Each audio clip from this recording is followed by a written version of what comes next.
What was that shape emerging from the shadows? Why did my cat's low growl pierce the stillness of the night? And how could something so silent feel so unbearably close?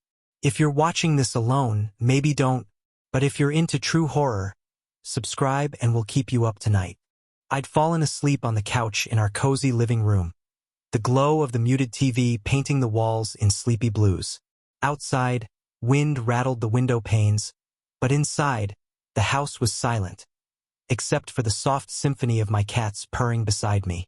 It was the kind of ordinary night that lulled you into forgetting how fragile safety can feel. I slipped into a light doze, half dreaming of hazy landscapes, when something snapped me fully awake.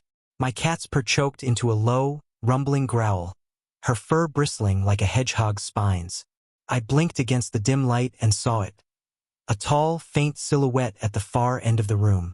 It was human-shaped, broad shoulders, long limbs, but utterly featureless, as though someone had painted a shadow on the wall and given it form. My heart hammered against my ribs. The silhouette didn't move. It simply stood there, as though waiting for me to make the first move. My breath hitched. Was it a trick of the light? A fleeting projection from the TV? Or something else entirely? What would you do in this situation? Drop your answer in the comments, because this next part, it gets worse. I wanted to scream, but my voice refused to come. Instead, I leaned forward, eyes locked onto the dark figure, searching for a flicker of motion. Anything. The seconds stretched, taut and tremulous. My cat spat and arched her back against the armrest, claws sinking in. I dared to shift my weight, and for a heartbeat, the silhouette wavered, edges rippling like ink in water. Then I felt it, a soft, almost imperceptible pulse, like a breath drawn through skin. My instincts screamed for me to bolt, but fascination pinned me to the spot. Up close, the figure was more impossibility than reality. A living shadow, absorbing all light, draining warmth from the air. My chest tightened. I reached out, fingertips trembling, as if touching it might shatter the world. Instead, peace washed over me. The terror ebbed away, replaced by a gentle calm. My limbs relaxed. My racing heart slowed to a whisper.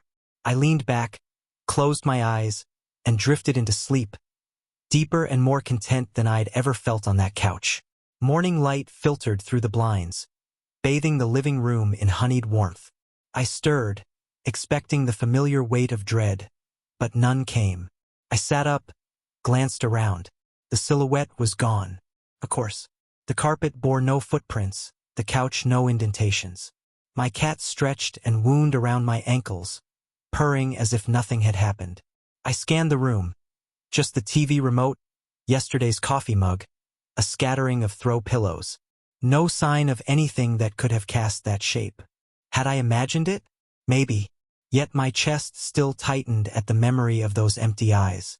I didn't sleep in the living room again. Not for nights, not for weeks.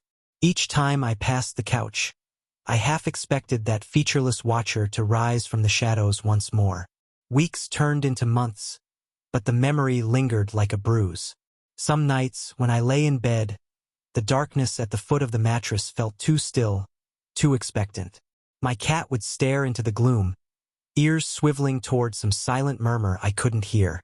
And sometimes, just before sleep claimed me, I'd feel that impossible peace creeping in, whispering possibilities I didn't dare explore. Ordinary rooms can harbor extraordinary things. Shadows can watch, wait, and comfort, and then vanish, leaving you questioning everything you thought you knew about fear and calm. If you made it to the end, you're braver than most. Subscribe for more stories that'll keep you up. And maybe lock your doors tonight.